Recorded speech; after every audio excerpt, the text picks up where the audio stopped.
Welcome to Locally Sourced. I'm Armanda Familetti. Tonight we're going to be talking about identity theft, a crime that costs consumers more than $15 billion a year. We're going to find out from my guest what we can do to protect ourselves.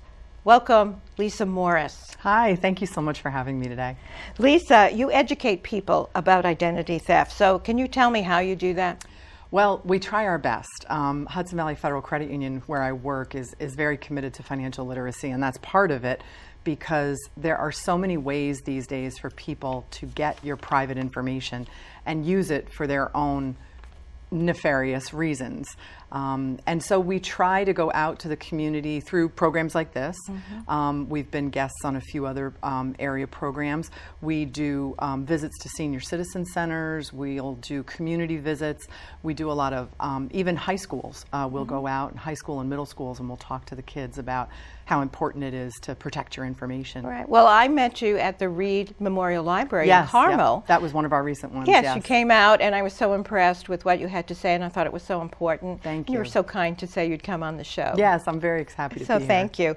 So let's get right into it. You have this presentation that you travel with and we're going to go through some of that. Not all of it because it's very extensive, but Right. some of it today. Sure. So first of all, tell me about the scammers. What are they looking for? What's the information that's most valuable to them? Well, the information that's valuable is anything that's personally identifiable. So things like your name, your address, your phone number, your social security number, your date of birth. If people have those types of numbers, they can usually craft an identity where they're impersonating you. You know, I think we have a slide that illustrates that. So let's also talk about how do thieves use the information? Once they find this information, and in many instances nowadays, they're cobbling this information together from different sources. The people that we're talking about these days that steal identities are actually pretty sophisticated. And so once they get this information, they can put things together to make their own identity and actually go out and purchase an automobile. They can open bank accounts, credit cards. They can even apply for medical benefits in your name or obtain copies of maybe legal documents that you were involved with. If you were in a lawsuit sometime and you had a judgment that you won a certain amount of money, you know, they might be able to get a copy of that legal document from someone claiming to be you, and then if you haven't received that money yet, they can go try to claim it. There's so many different ways that people can put that personally identifiable information together and try to use it. How many people would you say are out there trying to scam people? The numbers, unfortunately, they don't keep statistics on that. But what we're finding also is the people that are perpetrating this are not even necessarily in the United States. Right. And there are international rings that try to get information. And there's a little bit of a difference between someone just simply stealing your credit card number and then using that credit card itself. Sort of the cashier at the... Right. If you're in a merchant and your card is accidentally breached and they get that card information, that's just that one particular account. The problem that we're finding is, and especially with the Equifax breach that happened last year, that breach was a lot of identifiable information altogether. It makes it much easier for someone to actually impersonate someone else.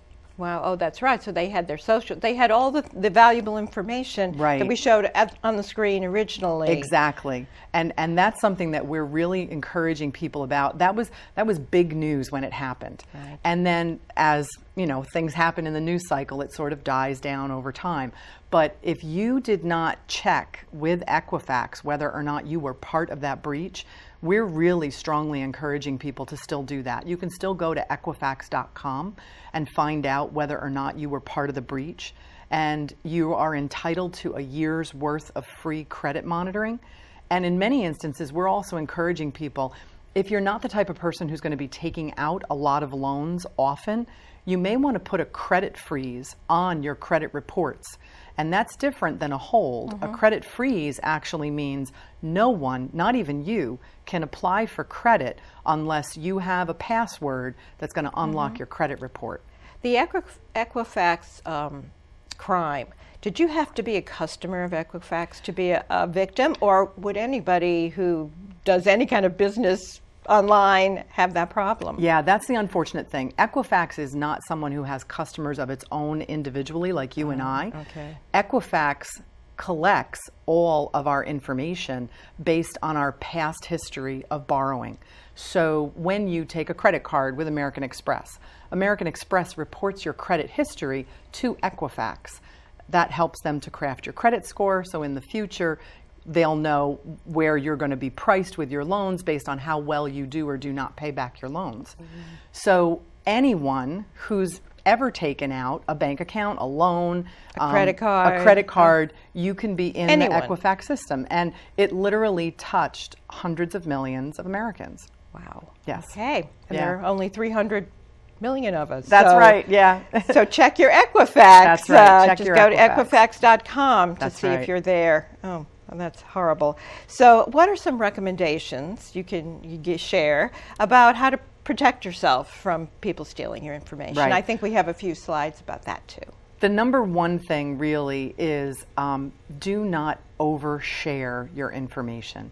That is, you don't want to give information out freely. For example, many people don't realize that the federal government is really, or if you're applying for federal benefits, that's really the only time you need to provide someone with your social security number, or when you're applying for credit. So if you go to a doctor's office, in the old days, they might have used your social security number as part of your account number with the doctor or with the insurance agency. They don't do that anymore. There's really no reason to share your social security number. If someone asks you for that for a purpose, you need to make sure what are they going to use that for and how are they going to protect it. In some instances, they ask for your last 4 digits, and that's okay because it's hard to get the others to put together with it. But you always want to make sure that you secure any paperwork or credit cards. Like, for example, when you get a renewed credit card because your old one expired, always make sure that you shred up or cut up that old card immediately so that no one else can get it. If you get now, is it okay? I mean, what I usually do is I cut it in half and I throw it in the garbage. If you is cut that good enough? It's good enough if you cut it along the magnetic stripe. And you also cut it across the account number.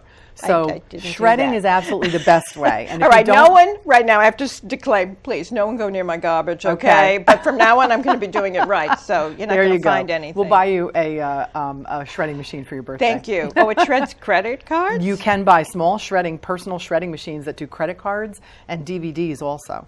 So if, like, you have your taxes on a DVD or on a drive, you can recycle those also. I'm so glad you're here. You're so full of great information. I'm trying. Excuse me. Don't keep your PINs and passwords with your cards. I've heard horror stories about people who can't remember their password, so they write it on a piece of tape and they put it on the back of their phone and they're carrying it around with them. A funny thing, most people, you'll sit and have a cup of coffee in one of these lovely, coffee places. Oh, I've got free Wi-Fi. Oh, look at that. Well, you know what? When you're on free Wi-Fi, that's probably not the time to check your bank accounts and things like that, because you just don't know who else has access to that Wi-Fi. And you might feel that the individual site you're on is secure, but you don't necessarily know that the Wi-Fi isn't being tapped into. Wow. So it's always best to make sure that you're on a secure network that you're secure in using. So I know people who go to Starbucks just because they have great Wi-Fi and you can sit there and have a coffee. Do the different merchants and hotels, whatever, that offer free Wi-Fi, do they try to secure it, or is it sort of like buyer beware? They should be, but I'm pretty sure if you read all the tiny fine print in their terms and conditions that they make you agree to. That you really can't even see on your phone. Well, yeah, that's when you have to magnify it, the good old tap. But I'm sure that there's something in there that's telling you buyer beware. And I'm sure that many of these institutions, and really it's all across the country now that people are understanding how important data protection is. In fact, financial institutions for years have been required by law to maintain very strict data standards. What's happening now is, and thankfully the federal government also is starting to recognize there's a whole bunch of places out there that utilize this information. Doctors' offices, hospitals, merchants, other store credit card companies, things like that. They have not been subject to that same type of scrutiny as financial institutions have been. And so for several years now, the credit union industry and the banking industry, this is something we agree on, have been trying to talk about national data protection standards. It's very important for the future, really. Right. So let me ask you, I get benefit statements from my insurer, and it has a lot of information on there. Is that something I should be shredding after I? Yes. Okay. If you have paperwork that you no longer need. But I should keep it in case I have a dispute with the insurance company or my doctor, right? That depends, because you want to check whether or not you can get copies of that electronically from the provider. If you can get an electronic copy whenever you need it, you may not need to keep the paper statements.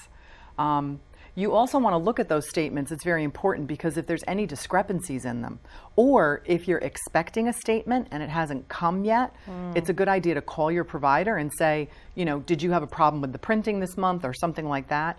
That's one of the reasons we also encourage our own members to take advantage of things like electronic statements, because those are usually immediate. So the day it's available, you get an email notifying you that you can go out and look at it. And that's a little more helpful than, I hate to say, U.S. Postal System is, subject to delays sometimes. But don't look at those things while you're having coffee at Starbucks. Right, right. That's when you want to be at home stick and to your Facebook own and exactly. Okay. Check the time of the movie you want to go to. Right, things Going like that. to YouTube and watching this show on my YouTube Stream something channel. fun, or watch Armanda us. Familetti. That's right. That would be, and plus you'd get all that great information. That's right. That we're sharing with you. So also, let me ask about online authorizations. Yeah. What is that? In other words, these are things you can tap into that are going to help you. Yes. Right. So keep on top of your information. Yeah. It's kind of a funny thing, and this is something that I'm sure if my grandmother is listening up in heaven, she'll be upset with me. But when a website or a service that you're using is asking you to authenticate yourself before going forward, sometimes they'll ask you to fill in questions like, where were you born, or what is your mother's maiden name, or things like that. They're not checking this information. So you don't have to give them the absolute truth. Right. And so, for example, we tell people, if it says, what's your mother's maiden name? Well, use your favorite TV character or something like that, like Simpson, or, something that you'll remember, but that isn't necessarily traceable to you through any kind of other source. That is such great information, because, I was a Girl Scout. If someone says, what's your mother's maiden name? I'm going to tell the truth. Right. So many of us feel that way. Oh, what was my pet's first name? Now, which one was my first pet? And then I give the right information. Yep. So that is so important information that no one's going to check to see if that really is your mom's maiden name. Nobody's going to do it. Except if you share it, a thief might grab it and be able to enter into all sorts of personal information. Right. So you never want to share things. And a big way that people are gathering information these days is social media.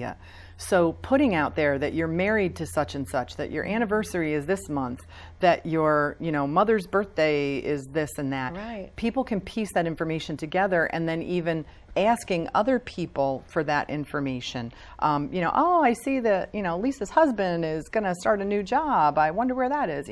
People can piece information together in many ways. It's amazing if you start looking at, you Google someone's name, whatever, all sorts of information comes out. Now, it's not all real, because I've Googled myself, and it has said some things about me, where I live, even what political party I belong to. Well, and it's interesting to find out how many. It's interesting to find out how many people have the same name as you. Apparently, I'm also a lawyer in Buffalo. Nobody has my name. I'm clear about. I don't know if that's good protection or not. That can be. Yes. Okay. Yeah. It's important too, like when you're using passwords and things like that. I know it's very difficult to not reuse passwords, but at least change things up. Don't always use the same type of character. Many times passwords will ask you to put an exclamation point or a $sign or things like that. Don't always use the same one. Don't use things that people can figure out easily, like your address, your phone number, your date of birth, your wedding anniversary, things like that. So let me interrupt you for a minute. Like I said, I Google myself. I can see where I live. It comes up where I live. Sometimes my phone number comes up. How do the organizations or companies that are sharing that information just by putting in my name get that information. Is it the Well, way you're saying? in many instances, I think what it is Google and all the search engines and everything, there are so many ways to get public information. So in some instances, that type of information is in the public domain. And if that's the case, it's very hard for you to try and get that removed. What we encourage you is to not share it necessarily with people who then say they're going to share it with others. I honestly haven't figured out how to get myself off Google. Once you're out there, you're out there. And it's, but that's the type of world it is now. So really one of the biggest things that we ask people to do is to stay vigilant and to monitor your accounts. Right. Because that's really the way you're going to see if there's anything funky going on.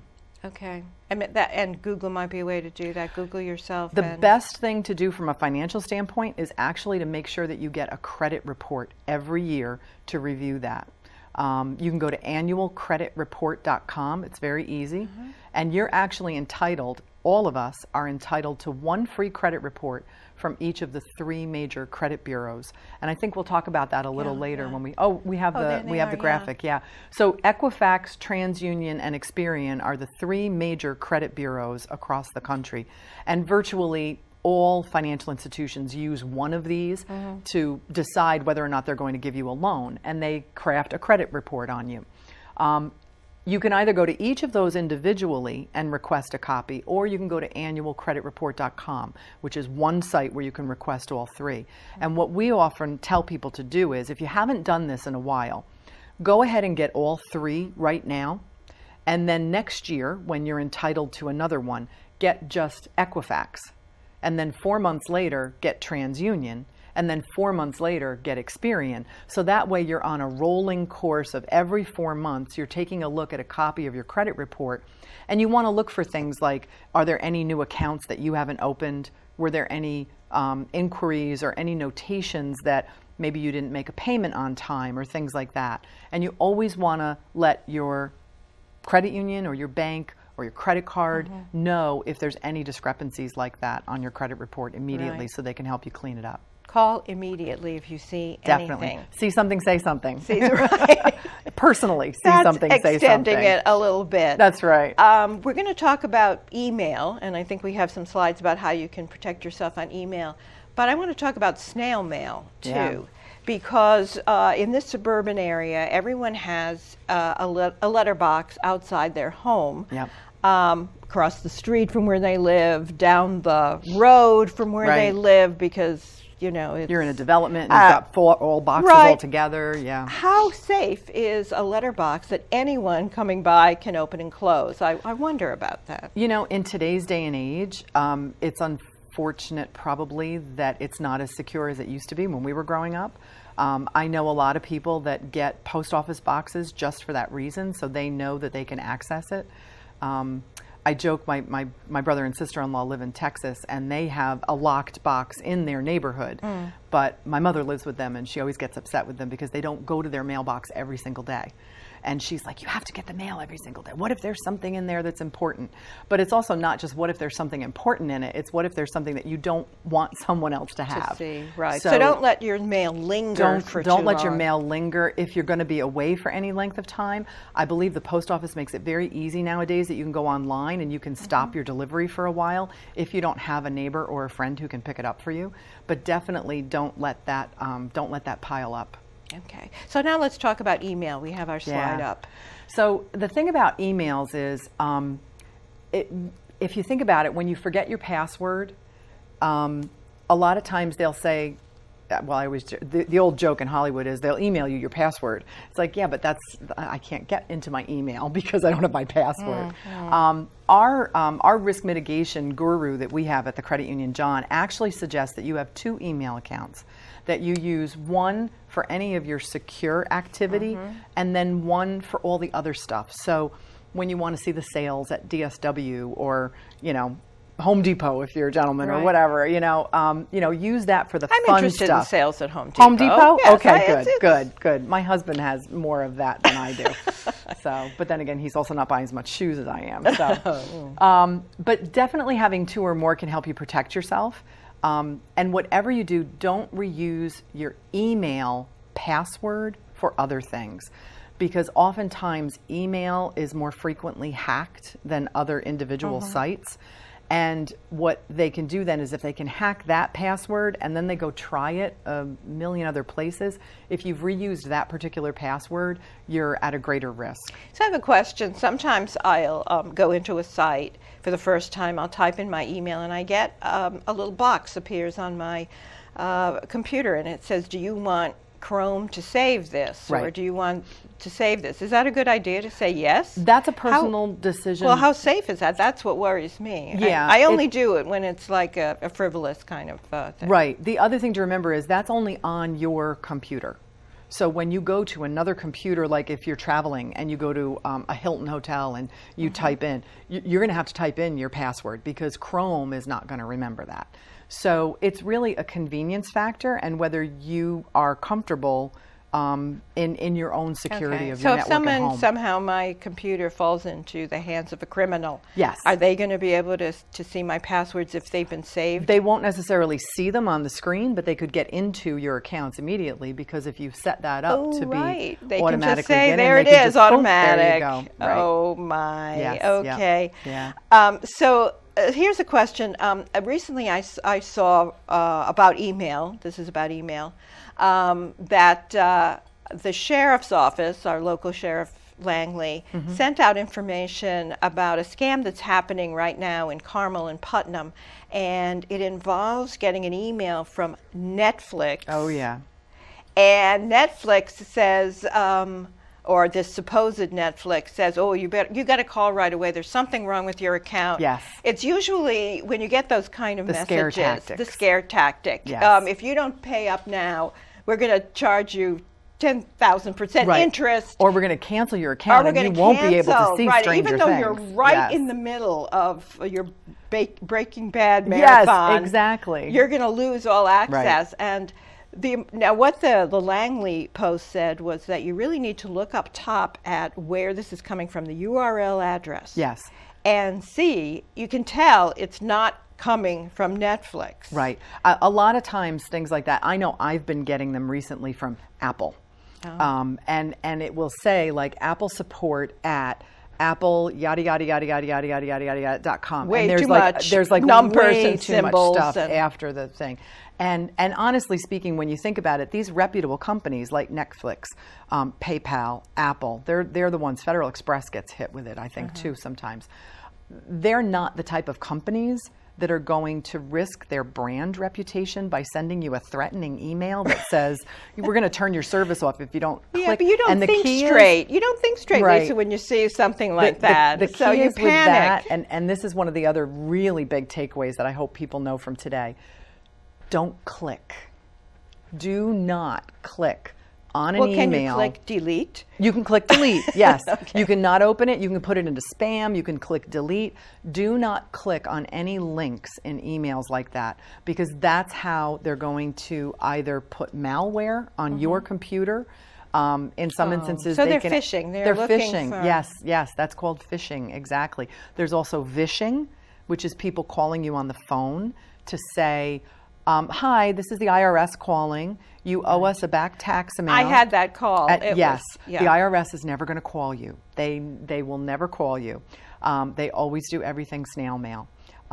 There's now something called smishing. Smishing is actually a text. Sometimes you'll get a text from someone along those same lines.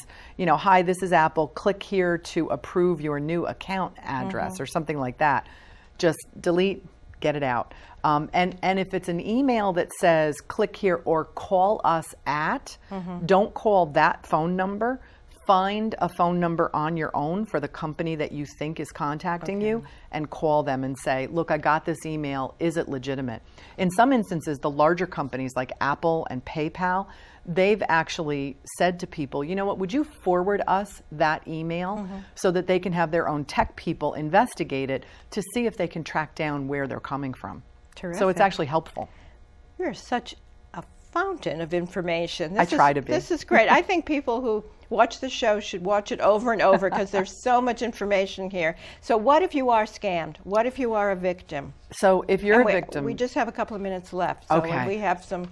The biggest thing is to notify anyone that's involved with this. So if it's your credit union or your bank, your credit card company, you want to notify them immediately, especially if it involves anything like your cards that you can put immediate holds on, because we want to stop people from accessing your money.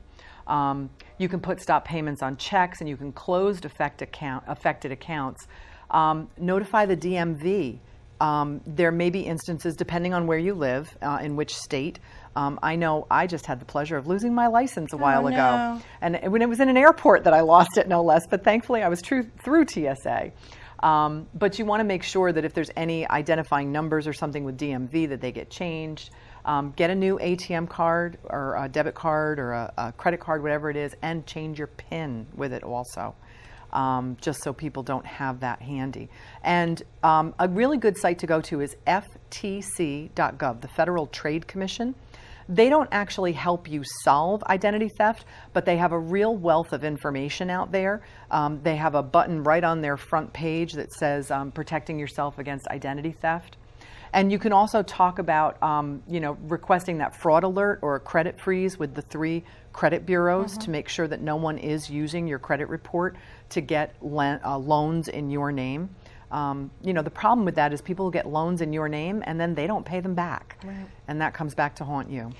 As I said, Lisa, so much great information. I'd love to have you back. And in fact, I am having you back because our next program is going to be about scams that target the elderly. Yeah. I mean, what could be worse than that? So, Lisa, thanks so much. Please tune in the next time for scams that target the elderly. And thanks so much to our terrific crew that show up all the time. Thanks so much, Mario and Andy.